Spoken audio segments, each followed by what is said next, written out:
Here we go, Helm. What's up, Cowboys Nation? Is an offensive player off the board for the Cowboys in the first round? What pro days are the Cowboys staff out there chasing around? Jermod McCoy, we got a little video update from him. Let's do all Cowboys things today, shall we? It starts meow.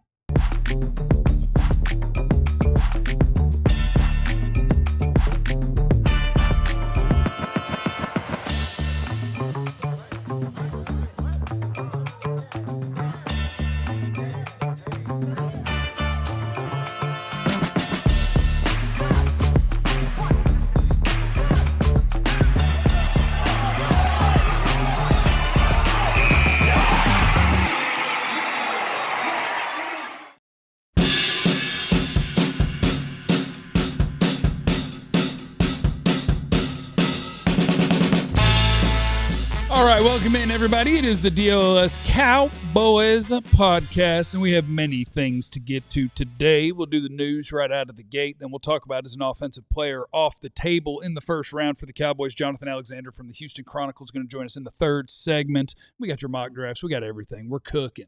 Welcome in. Please smash the like button on your way in. We sure would appreciate it. Somebody wants to know the over-under on Jeff dropping knee surgery references today. Why would I do that? I would never drop a knee surgery. Jermod McCoy? My own? Oh, I forgot to bring my ice thing over here. Anyway, hello, my name is Jeff. He's a black man. That is weird. Next to me is the greatest beat writer in the history of the Dallas Cowboys, Mr. Clarence Hill. Everybody got a mama. That is factually accurate. Clarence, we got news? No, I just got a shout out to my fraternity brothers, my line brothers. Today is our anniversary, our Q-versary. You know, I normally don't wear purple. I know I got a little purple on today, so I know you're surprised for me wearing purple today. You wear purple all the time. And I feel like you mentioned the fraternity 37 times a week. This is the only anniversary? This is the actual day that I crossed the burning sands. I don't know what that means. I mean, that's where I came to the fold of Omega Psi Phi. Oh. This is my anniversary. Congratulations. 42 years ago at the University of Texas. What did you have to do for initiation, Clarence? Huh? What did you have to do for initiation in the 50s? I can't talk Was about it wild that. Back then? You were a non-hazing fraternity, okay? Nobody whooped you? Non-hazing fraternity. You didn't have to swim? And I got the brands after I went over. Brands? So it's non-hazing, but you got branded? That sounds like hazing. No, that was after I pledged. Did you do it during the pledge process? Did you have to? You don't have to do anything. Does most people do it? Most people do. That's hazing. That is not hazing. You're doing Yellowstone. Yellowstone. Yeah, that's Yellowstone. They burned you. No, they didn't. That's what a brand is, burned. Can I see it? Where is it? I was at your pool. Pop your shirt off. I was in your water. In the chat, let's get some super chats to get Clarence to pop his shirt off. We'll play Club Pop Pop, and then we want to see the fraternity brand. That's what we're trying to see. Cowboys signed somebody yesterday. His name is Derion Kendrick. He's a former Clemson corner. Last year he was in Seattle, and then he was with the Rams, and now he is a Dallas Cowboy. And I'm here to tell you that that's pretty much the full report on Derion Kendrick. John went back and pulled the numbers on where he plays and all that each year.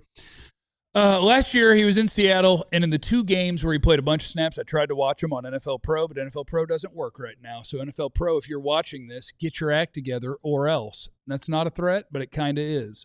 But he was an outside corner last year. Seattle, he had a pick in each of the games where he played a good number of snaps, and then he got benched. And then later in the season, he got benched again because they thought he didn't try hard. And then he got released because they thought he didn't try hard. And then he went to the Rams, and he barely touched the field. And now he's a Dallas Cowboy. So I'm prepared to tell you, hey, that's depth. It is depth, and that's what he was. He's competing with Josh Butler and Ballantyne. He was a depth piece. The crazy thing is, it better be crazy. He played roughly 10 games between Seattle and the Rams last year, right? Yeah, well, he played a decent amount of snaps in 2 games. Third one that he started to play in Seattle, he got benched. But he was on the field for 10 games. Mm-hmm. Got snaps in 10 games. Played most snaps in 2 games. He ends the season with 2 interceptions and 5 pass deflections. His pass deflections in that small amount of time, more than any Cowboys cornerback. Yeah, he only played I would guess 120 snaps more total than any in the season. Cowboys cornerback.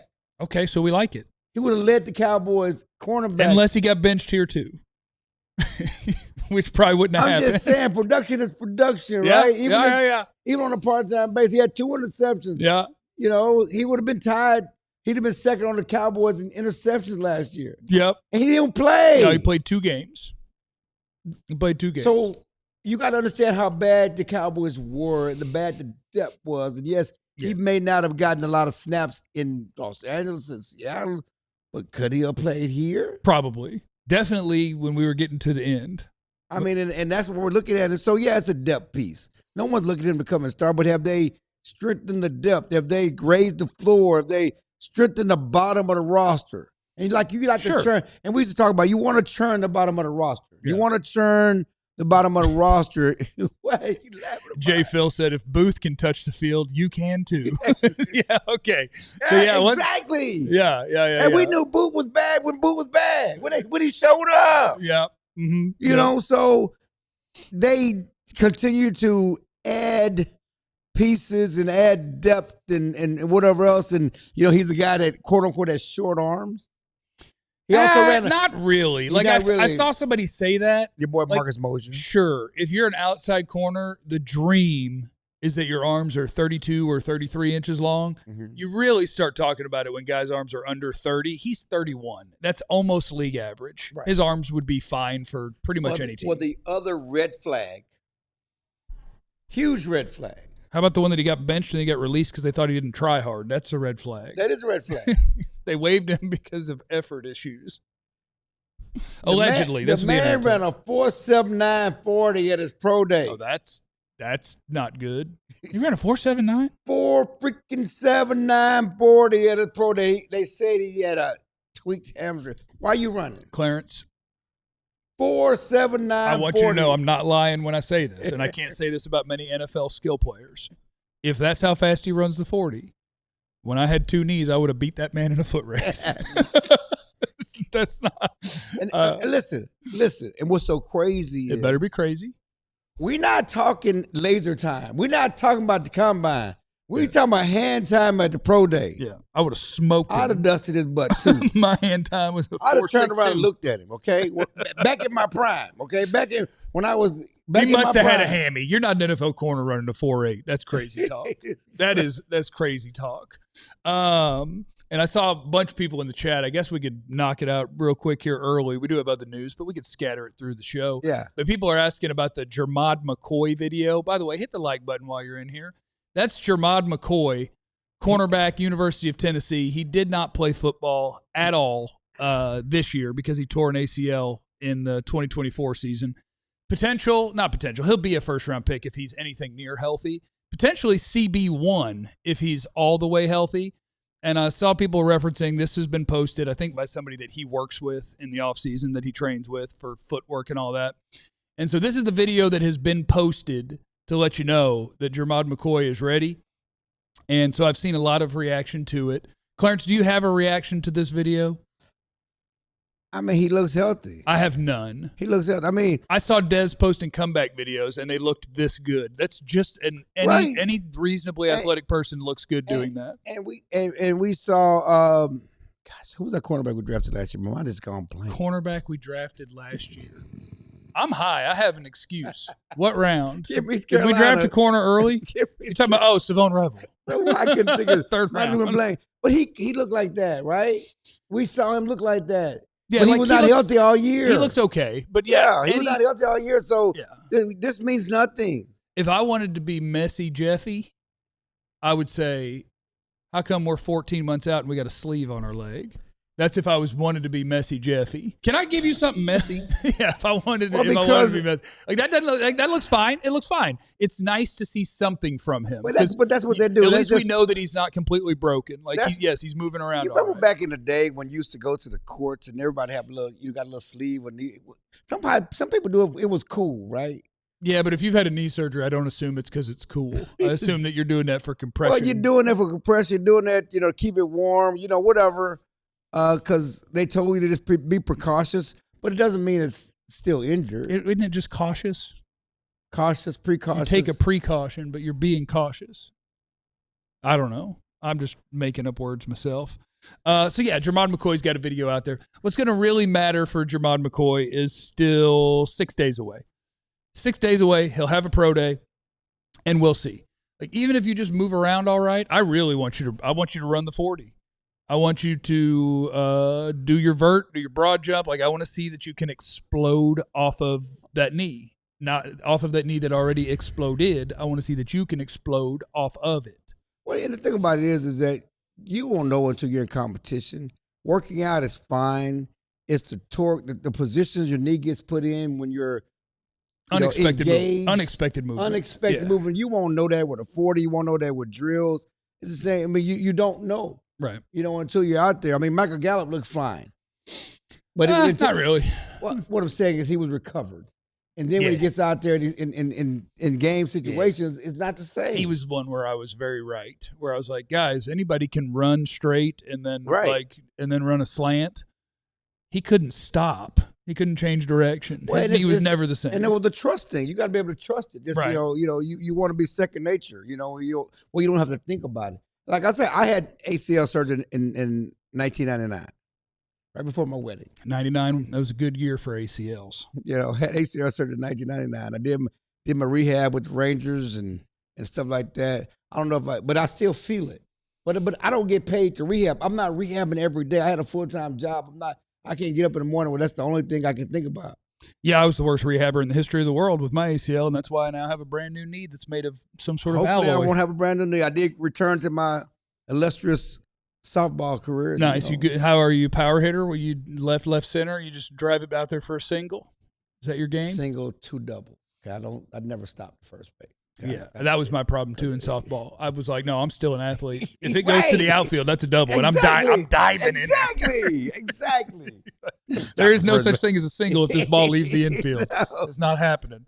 Come on. We've also got, in news around your Dallas Cowboys, Schotty and the crew are out on the road. They're bouncing city to city. They're hitting all these pro days, and pro day season is really fun. So let's do the University of Texas first, and then we may carry over and talk about some of the other stuff that they're doing, because from the University of Texas, we actually got a little bit of audio. Anthony Hill Jr.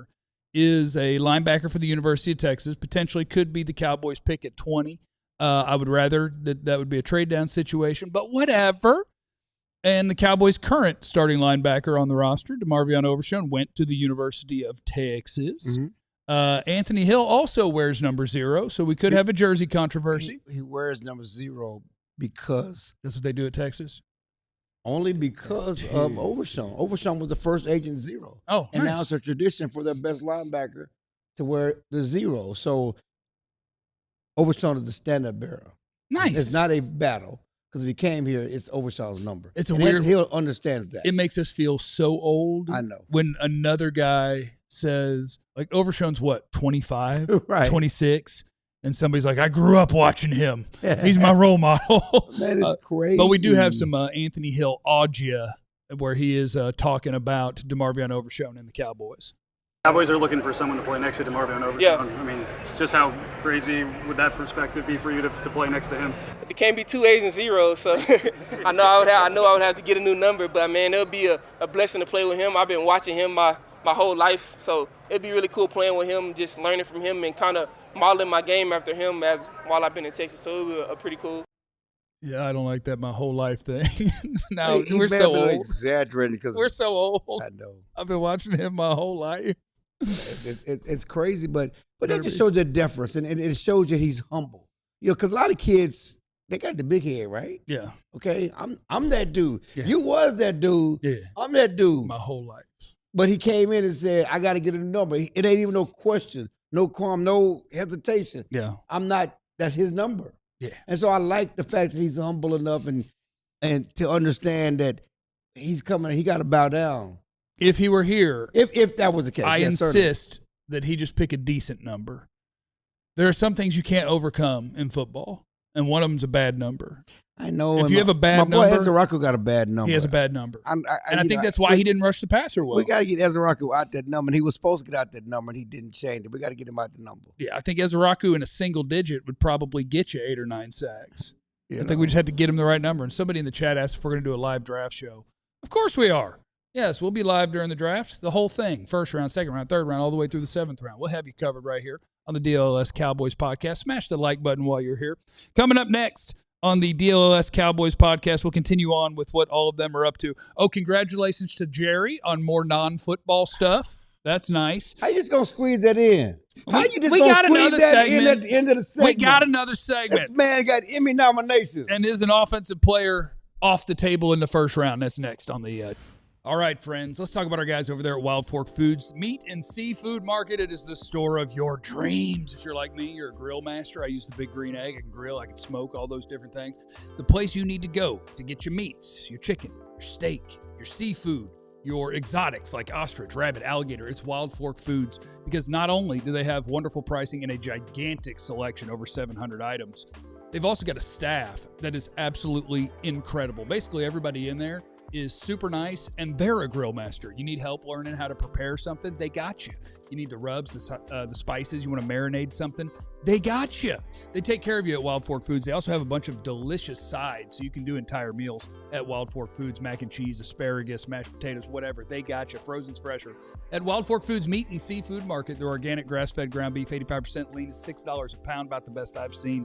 You got to try them out at one of their 9 area DFW locations. Learn more at wildforkfoods.com. If you love the NFL Draft, then this is your edge. The Die Hard NFL Draft Guide is built and based off of thousands of hours of film study, being boots on the ground, Shrine Bowl, Senior Bowl, Combine, talking to scouts, talking to coaches, really getting a feel for where these players are best going to fit and project in the NFL. We're talking hundreds of players in this class. Cowboy fans, you got to have access to Fran Duffy's Die Hard Draft Guide, because he knows exactly what the Cowboys are looking for and has in-depth scouting reports on everybody that can help this team. So help yourself and be informed about the NFL Draft. Make sure you got Fran's Draft Guide. All right, so what are you going to find in the guide? Well, you're going to find player comps. You're going to find strengths, weaknesses, physical tools, analytics, highlights, analysis from all across the space, everything you need to try and determine who are the best players for your team. You get access to the guide if you're a diehard, and you'll also get access to a couple of individual breakdowns I'm doing specifically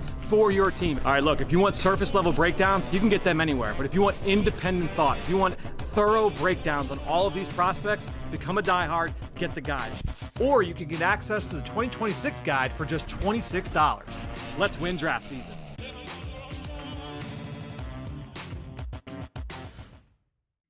All right, besties, it's the DLLS Cowboys podcast. Clarence demands that we make some room for a news item of the day. The Cowboys mockumentary is nominated for 3 Emmys, and you guys need to know that. The celebration of how good this team was once upon a time got 3 Emmy nominations. Isn't that nice, Clarence? It is very nice. That's I nice. mean, it was a well-done It was great. show. Well-done document. You didn't like the overall content, I guess? I did. Let me be clear. Let me be real clear. I thoroughly enjoyed the show. No, it was. I'm offended by the name documentary. It's not a documentary. Right. But it was well done. A lot of people think they learned a lot about the Cowboys. I'm going to tell you, I learned some stuff. They didn't go far enough. I mean, they still held some stuff back. You know, they should have just had more Mike. It's the documentary that actually fostered the Michael Irvin White House podcast. Yeah. You know, and it's produced by Netflix. I mean, Michael got a deal in that. What's crazy? Better be crazy. They won they're nominated for the documentary itself, but it also nominated for the best tease, best opening. It did have a good opening. It was a great opening. It did have a great opening. How is apropos is that for this Cowboys team, Cowboys organization? Because they've been teasing fans for 30 years. Teasing. Yep. Teasing. Yep. For 30 years. They have. That they get nominated for best tease. Yeah, that's very fitting. You know, the documentary is about the 90s Cowboys, about those 3 Super Bowls. Yeah. That's really what it's about. That's the center of the story. Yeah. Not when Jerry bought the team in 89. It's about the Super Bowl title teams of the 90s. And they're still getting celebrated for what they did then and not what they're doing now. They deserve it. They were great. Because I know what you're doing. What am I doing? You said it before the show. You're trying to bait me. I'm not trying to bait you. You're trying to bait me. I mean, come on. I was like, no, we don't have to. I was like, we don't have to talk about that they got nominated for some Emmys. I don't care. And you were like, oh, it's perfect. It's perfect for a rant. It is. Once upon a time. I'm not ranting today. Why not? I'm not ranting today. The readers, I mean, the followers people in the chat, they want you to. I'm not ranting We today. know you got thoughts. It's not breaking news. It's not about, you don't just rant about breaking news. It's not breaking news that the Cowboys used to be good. It's not breaking news that Jerry's going to find a way to make money and shine the spotlight on Once Upon a Time. It's not breaking news. I know. We're tired. No, not keep going. No, I'm not ranting today. Come on, I'm not ranting today. I'm focused on what we're going to do to make the team better, Clarence. I don't have time for Jerry Jones and a not documentary. Is it nominated in a documentary category? Yeah. How is that even possible? When the person who the documentary is about has creative control, it's not a documentary. Like a documentary is supposed to like expose something or be, this is the real truth of something. This is just what Jerry put on display for you to go, wee man, weren't they so fun back then? That's not a documentary. That's just a show. But you know, it was a good show, though. But you know how many people have said they learned a lot about the Cowboys from watching that? I learned. There are a lot of young people in the draft. Well, I saw that documentary. There are a lot of people, a lot of coaches. I saw that documentary. Yeah, it was a good. It was a good show. Whatever it was. It was well done. It was a well done. It was thing. slick, professional. It was. It was a well done thing. Whatever it was. And it's going to make the Cowboys. It's going to make Jerry with more money. You know how much the popularity that thing is going. I'm excited about that. That's big for me. I'm really glad about that. When is it going to be? When is the main thing going to be the main thing? Never. When is the main thing? And that is my problem. Never. It's the main thing should be the main thing. Never. No, the main thing will never be the main thing. He got a taste of it. He got a taste of being the most valuable and the most popular, and Jerry embraces being famous. He thinks it's incredible. I think the reason that he continues to hold on to the title that he holds on to is because it's just an ego play. It's just like, look, I bought this. And now I love the spotlight and I'm super famous, and that's great. But I'm worried about the stuff that is doing better than when Jerry's in charge. And so far this offseason, part of what they've done is not normal Jerry in charge stuff, which is good. Okay. They hired a defensive staff that Jerry Jones wouldn't have hired. We're cooking right now, okay? I'm not trying to backslide. I'm not trying to backslide to documentaries. We're not doing it. Chris is in the super chat. Thought you wasn't going to rant, Cal. That's not a rant. That is not a rant. Chris is in the super chat. I want to say congratulations to Jerry, the GM, for the nomination. Screw looking for linebackers to help the team. We're getting nominations, baby. Let's go. Vance said, be careful mocking a guy named Kendrick, okay? I'm not mocking Kendrick. The Cowboys are doing what they're supposed to do to get ready to go draft, and everywhere but linebacker, which is what's interesting. Everywhere but linebacker, they're getting ready to draft, and so we'll have to figure out linebacker. And we're going to figure it out because we're not picking one at 12 or 20. It's not happening. The rest of the Texas three-step, we talked about where they've been and where they're going. Where all is Schotty and crew going? Well, they started at Miami, but that's not Texas. They were in Miami on Monday. This is all their pre-draft, pro day barnstorming tour across the country. And they were in Miami on Monday. They flew to Texas, Austin on Tuesday. Tuesday night, they were in A&M. Having a dinner with a bunch of prospects there, and you got to give them credit for that. They were there for those prospects. KC Concepcion, Cassius Howell. Cassius Howell's probably more relevant. Yeah, Howell's more relevant because he's pass rusher. But they had, and I had the list on. I thought I sent you all the list on the text. I was trying to find it, but they not just Cassius Howell and Casey, the offensive lineman. They had a number of guys there, and it's Schotty and Will and certainly CP among the list, and there's several more guys. They have a nice group of a Cowboys contingent that's barnstorming, and they're in A&M today. They're at A&M Pro Day today, and they'll be at Texas Tech tomorrow. And what's crazy? Better be crazy. I assumed they will be going to Ohio State. But they're efficient. They say, we're going to go to Texas and do this Texas. Is Ohio State today, too? Or is it the same week? Ohio State today. And all the prospects at Ohio State. You know what? Does that mean that they don't think? Now, they do have people there. Lunda Wells is there. The tight end coach is there. But they do have a tight end. They always have a tight end at Ohio State. But he was at Baylor. Baylor has a tight end this year. Yeah. But I'm just saying that you would think that with the top quality prospects at Ohio State that you would want your guys there. Maybe they don't think they're going to be available when 12 comes. And I wonder. I know A&M is close. I don't think you have to be at Ohio State. I think because when it comes to the guys who maybe the Cowboys could draft, and you hope the Cowboys could draft if somehow they're available when the Cowboys pick, you're talking about maybe you want to be there for Carnell Tate, the wide receiver. But if you're talking Caleb Downs and Sonny Styles, I don't need your pro day. I'm good. It's almost like the how so many guys don't test at the combine, and then some of them don't even do their athletic testing at their pro day because you're good. Like, I'm good on Sonny Styles. I'm good on Caleb Downs. I know who you are. I know what you are. If you're available at number 12 overall, you're getting picked. I'm good there. We're done. Whereas some of these other schools, I think there's more value in talking to Anthony Hill at Texas and being around him in person and having him work out and having dinner with him. I think there's more value at Texas A&M and being around Cassius Howell, who potentially could be a pass rusher that you're going to pick at number 20 overall if you have the opportunity or if you trade down or something like that. Whereas like Sonny Styles and Caleb Downs, I got you. I'm good. I know you're two of the best 5 players in this class. If you're available, you're getting picked.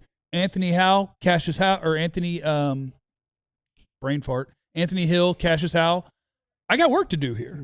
Right. And again, Schotty talked about why he wants to have dinner with these guys. He wants to get to know them off the football field and get to know them. You know, they're going to see them work out. They're going to see them pro. They watch on tape. He wants to get to know them as men and see what they're like. And again, the list of at dinner at A&M, I don't know where they went to dinner at because they ain't got no great restaurants at A&M. They got the Dixie chicken. That's messed up. Somebody in here is watching from College Station. Where do you go to eat at College Station? Somebody said the Angry Elephant. I'm on this tweet. They said, I'm assuming they went to the Angry Elephant, and some angry guy, it has to be the choice. Like, is the Angry Elephant the best restaurant? Let me check. Is that like a 10-cent beer night? I don't know. But the list of guys at A&M last night, because they had a group dinner, I talked to somebody who told us first that they were going to A&M and going to do a group dinner. Casey Concepcion, Cassius Howell, Torian York, Will Lee, Nate Borkacher, Chase Bonsintis. He's a good offensive lineman. Yes. Trey Zoon, Albert Regis, Demetrius Crownover, Tyler Onyedum. Oh, you're doing great. That's the D tackle. Yeah, you got a little something. And Scooby Williams. Scooby. I want Scooby Williams on my team. Scooby. Those are the guys that they had dinner with. They had a big group dinner with those guys. How do you, if you're the Cowboys, how do you get all the guys the night before pro day to go to dinner with you? Why aren't they going to dinner with another team? How do you pull that off? Like they went with, was it just Anthony Hill the night before his? Yeah, I need to check. I think and then just A&M, they got all of them. Like, come hang out with the Cowboys. That's pretty wild. Well, probably number one, there's not many restaurants in A&M. Let's okay. Did you look up the what did I say? I looked up the Angry Elephant. Yeah, I got it pulled up here. Yeah, it looks like a standard bar and grill. Laid back eatery, serving beer, hot dogs, burgers, and sandwiches. God, I want a hot dog. I need to text Anthony Hill and see where they went to eat. I need to find out where I want a hot dog so bad. Where did they go to eat? Let me call. You like hot dogs? No. Really? You eat hot dogs at a backyard picnic when you don't, and it's not the main item. If we're cooking, we're grown, we're adults. With kids, yes. But with grown folks, we're doing ribs, we're doing brisket. When we're grilling, we're grilling real meat, okay? We're not grilling freaking hot dogs. If you're not at a baseball game and that's all you got to eat or athletic event, you're not eating a freaking hot dog. I love a hot dog. And I'm not one of these guys from New York. I got to have a Coney Island hot dog. I want no damn hot dog. Oh, chili and cheese is good. I don't want a damn hot dog. Some chili and cheese on it. That'd be nice. Yeah, my buddy Chris Arnold always had a bit about this where it's like, if you invite me to your house, don't tell me you're having a barbecue. If it's hot dogs and burgers. Right. You're grilling out. You're not having a barbecue. Barbecue's got something. You're not really grilling out if it's hot dogs. Yeah, man, come on. But I do love a hot dog. If there ain't no kids there, grown folks just don't put hot dogs. You might get some sauce. You get some Earl Campbell's. We're not just putting no Oscar Mayer wieners on the grill. You bringing grown folks over there. You want to hear a sad admission? About a week ago, I had 4 hot dogs over the course of a day, and on 2 of them, I took a Kraft American single and folded it in half and slapped that on my hot dog. That's old school. That's a struggle hot dog. It's okay. This is Kraft American single. Also made some cheese toast. Did you have the hot dog and with a bun or a piece of white bread? So the first two the first two were with white bread. The second two I went bun. Okay. And when I went bun is when I decided it could have some cheese. Coming up next, Cowboys had some rumors going around about trying to find them a linebacker. One of them plays for the Houston Texans. Jonathan Alexander from the Houston Chronicle is joining us next. DLLS viewer, listener, it is a great time for you to make sure that you are signed up to be a diehard at alldlls.com because it's NFL draft season.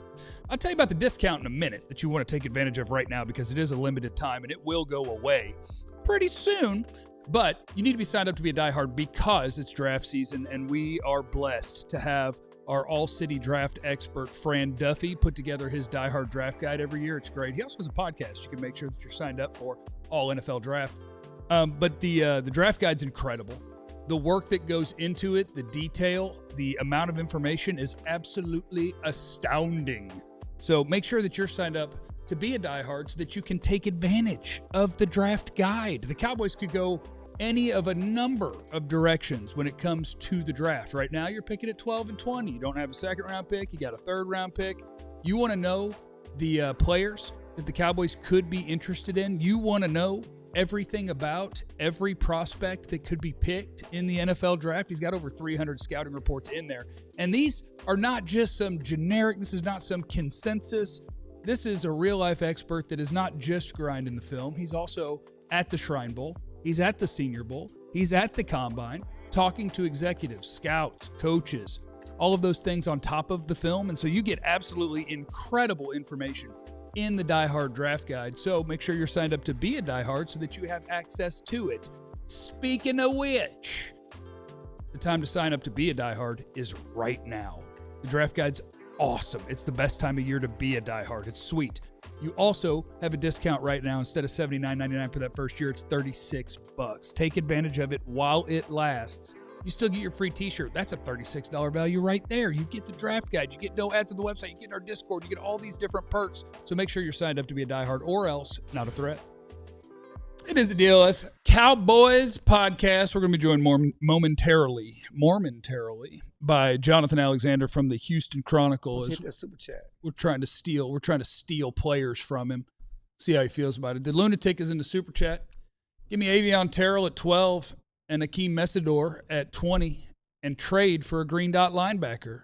Then I will bet $300 on over 8.5 wins. Hashtag fire Jerry as GM. Hashtag the Schulenberg Rocket. Dallas Cowboys for life. Was that Lunatic? What you know about Schulenberg, man? What you know about the bird? Was that your nickname? You're the Schulenberg Flash? No, we were the Schulenberg Shorthorn. I went from a Shorthorn to a Longhorn. But I'll take Schulenberg Rocket. No, I think for your nickname, not the city, not the team. What was you were the Schulenberg Flash. Sure. The Schulenberg Scooter. Vance is in the super chat. Thoughts on corn dogs? Love a corn dog. Only at the fair. Love a corn dog. Only at the fair do I eat corn dogs. There is nothing wrong with buying a 10-pack of frozen grown corn people diggities. Do not eat corn dogs. Slap Adults do not just eat corn dogs. You got kids. It's a snack after school. Slap them in the air fryer. Get you a little ketchup. Grown folks don't eat corn dogs.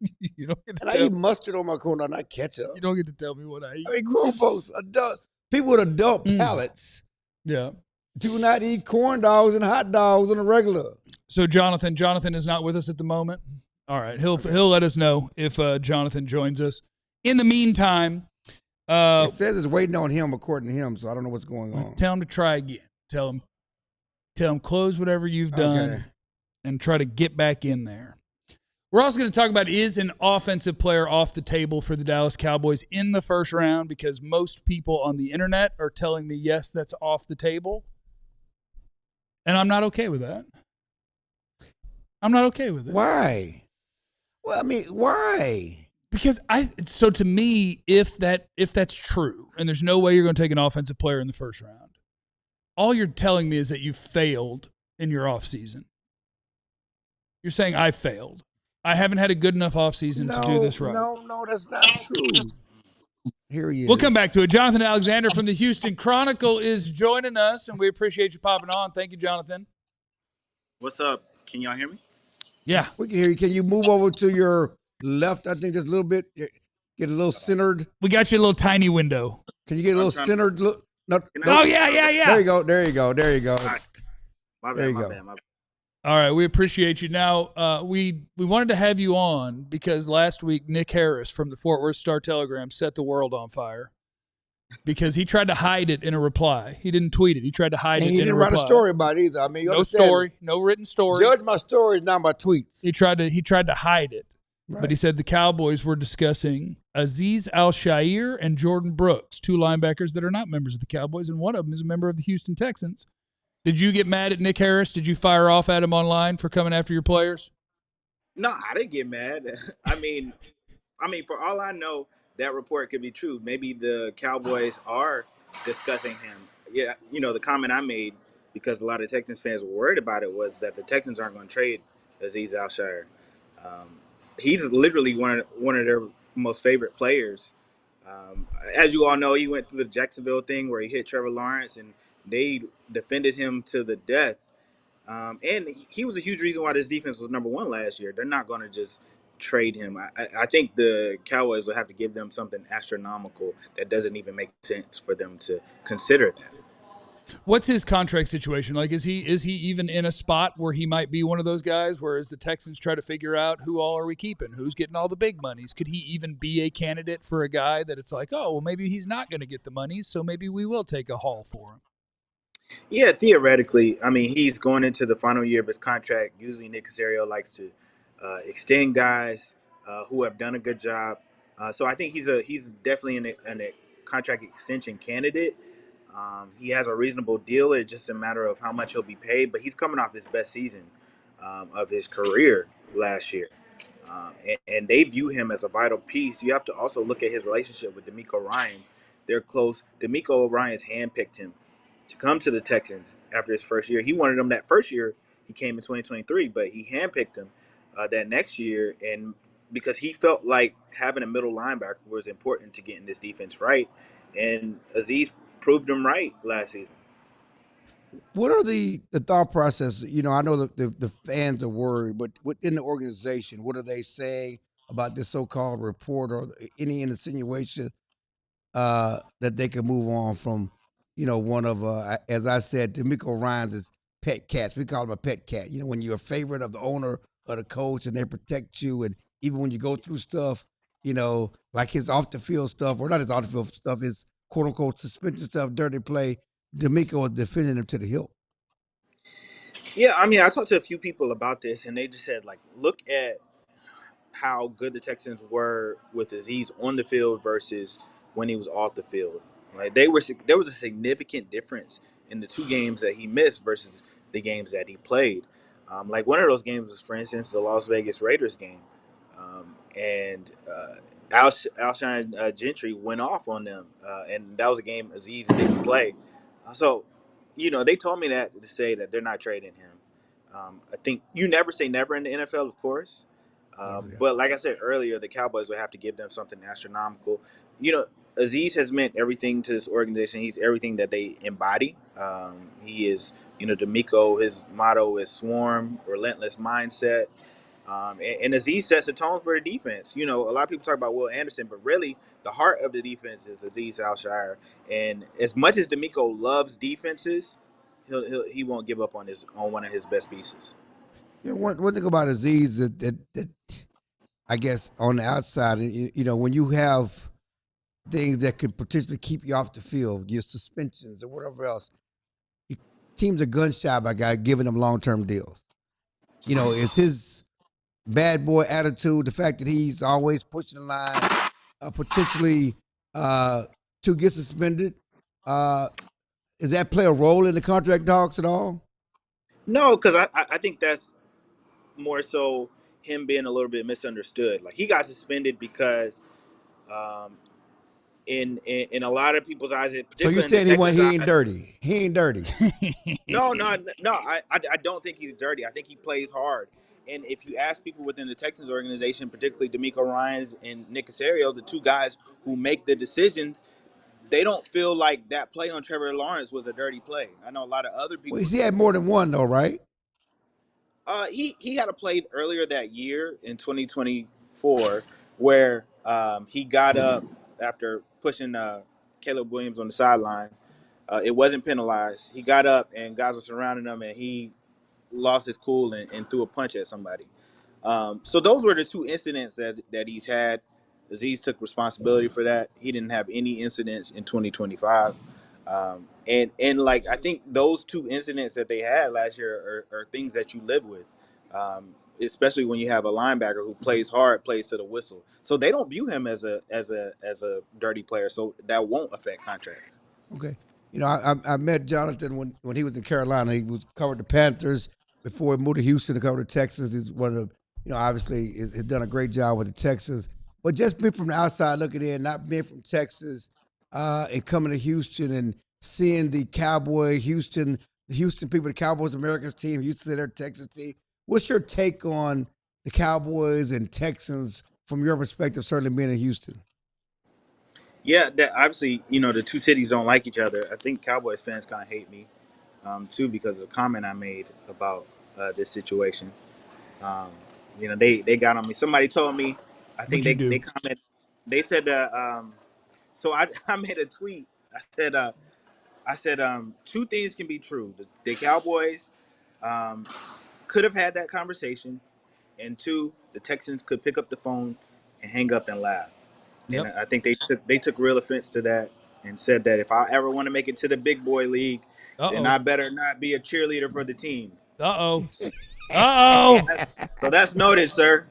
Do not be a cheerleader. We're not cheerleaders. We're not cheerleaders. And now if I got to make it, if I want to be the big boys like Clarence Hill, all right, yeah. I understand that. But no, obviously it's a big rivalry, and neither city likes each other. Both cities think their city is the best. And then, you know, I enjoy that. I enjoy a big rivalry, having covered college sports for a number of years before the NFL. But you do know that one team has rings and one team doesn't. We're not cheerleaders. We're just stating facts. Nah, that is a fact. The Cowboys have earned their reputation, both as once a perennial Super Bowl contending team and a team that has not won in a number of years. That's right. Jonathan, were you alive when the Cowboys won their last championship? I definitely was. I was born in '90, so I saw the three. So you were 5 years old. Yeah, I found, but you know what I remember though, growing up in Charlotte, Carolina Panthers twice beat the Cowboys in the playoffs. Come on, so man. I remember those specifically. Come on, man. I was at that game in '96. Oh no, 90. Yeah, it was '96 season when Deion was on the sideline, his mustard suit, and Michael was on the sideline. Carolina's first big win. Jonathan, I'm going to ask you a question that literally none of our audience cares about. Only I care about it because one of my buddies from DFW Radio, one of my best friends, left me to go to Houston. And so I just want to know if you're friends with him. Do you know Reggie Atatula? Yes, Reggie's great. He's killing it over here in Houston on the radio market. Got me on the show a couple weeks ago. I told him he need to have me on more. Nice. But nah, Reggie's one of the best, though. Get paid, man. Get paid. Now, get paid for going on that show regularly. Yeah, you tell Reggie to tell Parker, that's his boss, tell him, give me some money or else, which, of course, is not a threat. Jonathan, last thing, enjoy some fajitas at El Tiempo for me when I go to Houston. I love El Tiempo. I think the fajitas are delicious. And do you like hot dogs or corn dogs? I'm not asking you to pick between them. I'm saying, do you like each one?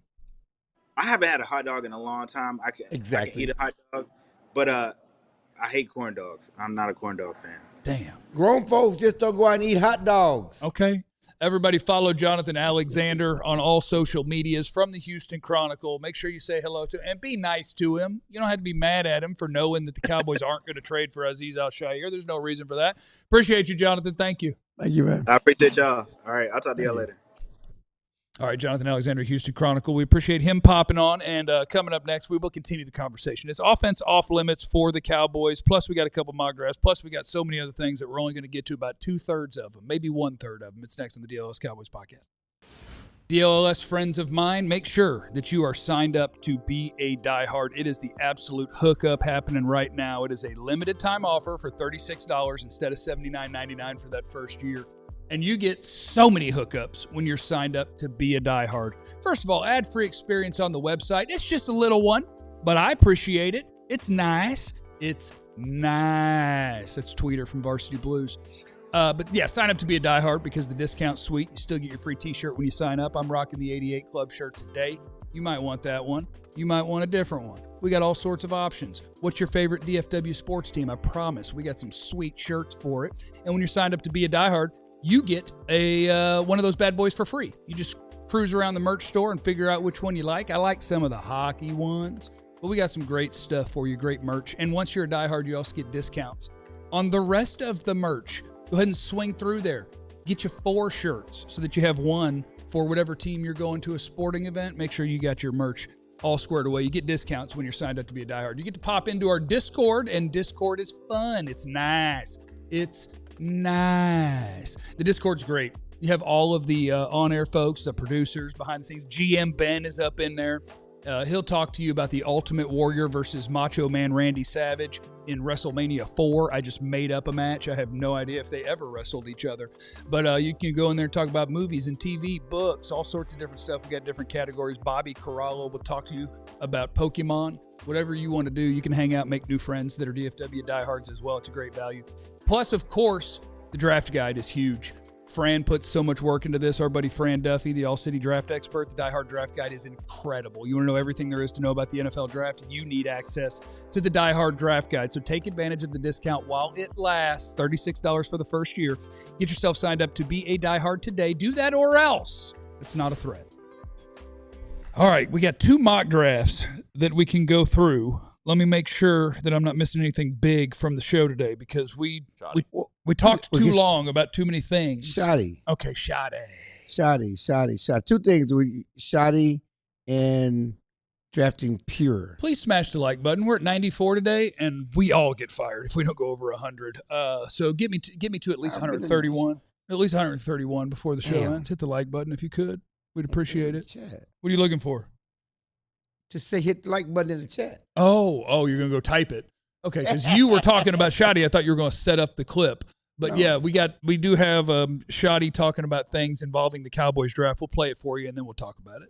You want to be prepared to do what we need to do on defense, but certainly we're not going to pass on a great offensive player if they're there at one of those spots. And I'm so much more familiar with, last year was more of I saw the highlight films, the POAs. Now I've seen game film. I've seen these guys compete, and it makes it a little easier to help make that selection. It starts with the guys we brought back first and foremost. I'm always going to start with George and Javonte, guys like that we've signed back on the offensive side of the ball. Getting a chance to get a guy like Rashawn Gary, who I've had to compete against a lot. He's just an incredible football player, has been from the time he was a senior in high school through Michigan. Jalen Thompson, I love his energy. We played them this year. Kobe Durant, there's been just a ton of guys, and I think we did a really good job setting ourselves up to be able to draft natural and draft pure, which is what you want to do. You don't want to have to be forced to reach for a player. That's when you make mistakes. It's just a general company line because obviously it's not true, right? The idea that the Cowboys are set up to draft pure and draft whatever the best player is, like that's not true at this point.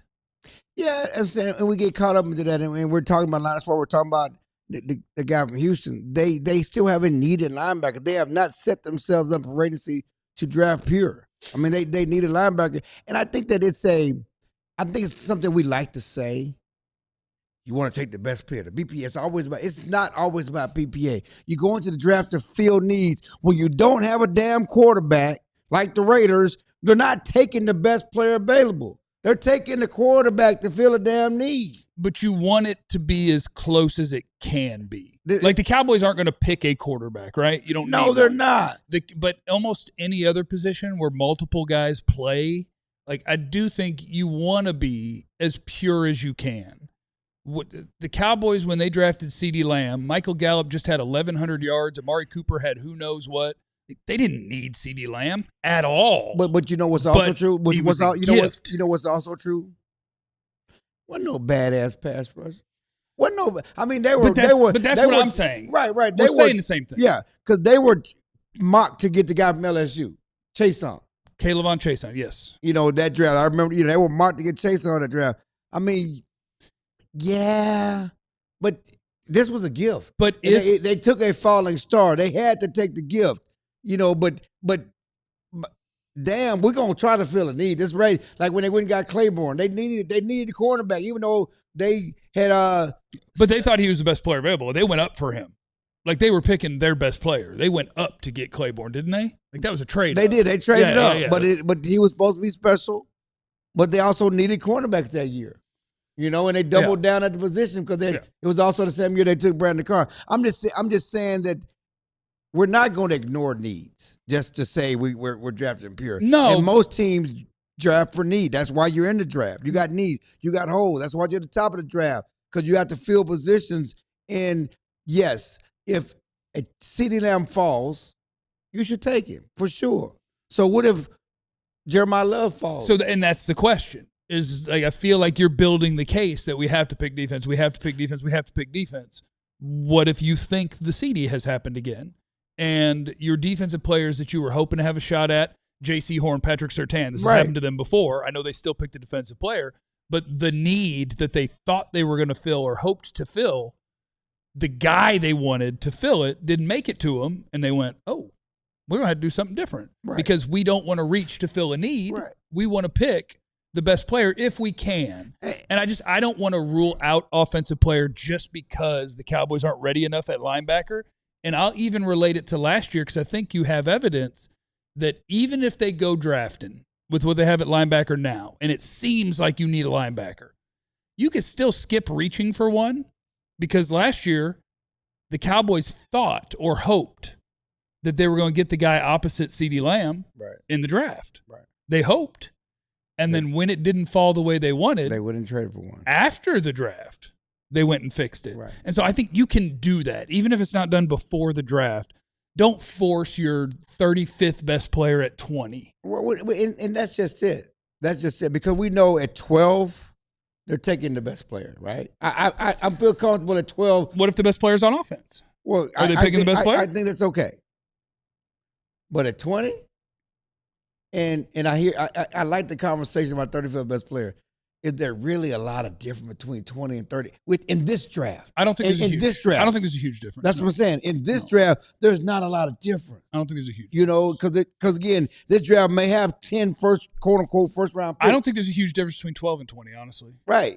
And so when there's not a huge difference and not a huge drop off, take the need. Feel the need. If it's close. The house on defense is on fire. Yeah. What if the best player is a receiver? At 20? Either one. No, at 20 you can't do it. Either one. Even at 12 you can't. Tell George to get to step. I don't know that, and again, as you said, there's not a difference. I don't know that there's a receiver that's head and shoulders above any of the other guys. Right? No, I don't think so. I think there could have been. Because CD was head and shoulders the falling star that and I'll never get Stephen Jones saying it was like a blinking light that was falling. You can't ignore the blinking light. There's not a blinking light, right? Unless it's one of those Ohio State guys that falls. I think maybe there's guys that qualify. Like if you were willing to take an offensive lineman and none had gone in the top 11, I think Francis Maui-Noah at Miami is a really good prospect, and he plays right tackle. So I think the best front offices, or maybe I should say in my opinion, the best front offices, given what the Cowboys have on offensive line, in a world where Francis Maui-Noah makes it to 12, you pick him, and then we have our complaints about Terrence Steele, but the state of offensive line play in the NFL is tough. Terrence Steele would have a trade market. So I think you could pick a guy. I think you could flip Terrence. You're saving money. You add a pick, and you keep building. I think the best teams do it that way. See, and we can, if we talk about positional value, and I keep mindset, because we've been told some things for so many years: left tackle, cornerback, defensive end, quarterback, your premium position. A right tackle is not a premium position. I guess that's technically true. Like if you're going through and power ranking them, they're somewhere in the middle. Your premium positions are quarterback, pass rush, corner, receiver. And left tackle. Blinds. That's why they call it the blind. The whole movie, it's the blind side. Shout out to Michael Orr and Sandra Bullock. Was that the one that was in that? Yeah, and that is like to the point of the premium position, because a lot of people don't care about that. I do, and I acknowledge. Because you do that with running backs. I mean, you're dumb. Because I think you should. You cut running backs, you cut linebackers. Your safety is also not a premium position anymore. Right. Well, it's becoming back to that, but yeah. Which makes it unique. Like, I think I make exceptions for Sonny Styles and Caleb Downs. Right. Because I feel so good about those prospects, and I don't feel that way about other ones. But I do think you have to acknowledge, like, let's take this offseason. Mm-hmm. Seattle won the Super Bowl. Right. Kenneth Walker was the MVP. They let Kenneth Walker hit free agency and sign somewhere else. And what did he get? Like $12 million? Mm-hmm. They kept their own receiver, and what did he get? 41. Right. So that is more than 3 times more valuable. If you think that doesn't matter when you're drafting a guy that's going to play on a cheap contract for the first at least 3, 4, 5 years, if you draft a really good corner, you're getting $35 million of value. And if you draft a really good safety, you're getting $15 million. Like, it's different. Right. And so that is why teams will lean. Like, you want to find your premium positions in the draft, and you want to fill the non-premium in free agency and trades. And I say all of that while praying that I could pick a safety or a linebacker at 12. And that's why we love football. And not an offensive guy. And you're talking about the tackle, and he's not a blinking light. He may be the best tackle in this draft, maybe, but not. Is he a blinking light? Is he special? When we look at all the great tackles that have been drafted, and what does he rank among those guys? Not just this year's draft. Let me lay it out this way. Is he a blinking light? Let me lay it out this way, because I guess we have to define what would be that. Like, my guess, and it's a total guess, is CeeDee Lamb when he was picked 17th. I bet he was a top 6 player on their board. Yes. That's my guess. If Francis Maui Noah is the 6th best player on your board and the best defensive player is 15th when you're picking at 12, is that a blinking light? I think that is. And I don't know if that's what it would be. Well, I'm just throwing out. And I think the gap between the grades between them also matter. Right. And I think that's the problem is I don't know that the grade between him being the 6th best player on your board to the guy you're picking may not be as stark as it was. Even if he is 6 to 15. As it was with CD and Chase on. If it's a 8.4, and this isn't the way they grade them. Yeah. But like on a scale of 1 to 10, if you had 8.4 and 8.2, okay. I see you going the other way. We do have a super chat I want to knock out. True Texan is in there. Clarence, it's baseball season. And the song is Hot Dogs, Apple Pie, and Chevrolet. Get a grip. Barbecue not in the cards right now. JJ, not going to read the last part. Barbecue's always in the cards. I mean, come on. We need a sponsor, because if you're out there. Brisket is in Dallas is always in the cards. Ribs are always in the cards. And yes, it's baseball season. It's a damn song. And we don't say Chevrolet. That's a damn Chevrolet commercial. You don't, the Take Me Out to the Ball Games don't have Chevrolet in it. No, okay? It's not. Chevrolet is not in any song that I know. I don't think. It's a Chevrolet song. They kind of bastardized that song to make a little jingle for their commercial. That's nice. Good for them. Yeah, but that's not the song. That's not the song with, the 7th inning stretch, and it's peanuts and Cracker Jacks. And when do we just sit up here and eat peanuts other than at a ball game? I'll never eat peanuts. I know there's that one chain steakhouse where I don't even know if they have it anymore. Texas Roadhouse. Yeah, they just have peanut shells all over the floor. That is disgusting. Yeah, but you don't eat peanuts at a ball game. You don't just sit up and just order peanuts. I don't like going to a ball game for this reason. When I go to a ball game, I overshoot it with what you buy, because in my mind, a hot dog always sounds good. You know what else sounds good? Nachos. And you know what else I'm not going to not get? I'm not going to not have popcorn. And so now what? Now I'm overmatched. And for you old school Texas high school football, I used to love me a Frito pie. You know what a Frito pie is? Yeah, you get the Frito and the chili and the cheese on top. Yeah, but some people put onions, and that's what I can't do. Frito, but you only get that like at the high school concession stand. They don't sell it anywhere else. High school football, a good Frito pie. I used to love me a Frito pie. back when my job was to pick up 6 homeless people from downtown and then have them hand out flyers all day. That was my job. They would go buy the bag of Fritos in the 7-Eleven and then go pump that sucker full of the chili and cheese and get good value. Oh, man, that's some good stuff, man. I grew up with this stuff. Thanks for stopping by, everybody. Thanks for getting our likes where they needed to be, but hit it on your way out. Make sure you're following along DLLS Sports on YouTube. We appreciate you. Remember, you have no idea what anybody's going through. Be cool to everybody. We love you. Be Frito easy. pie. He's a black man. What? We all silly like the mayor.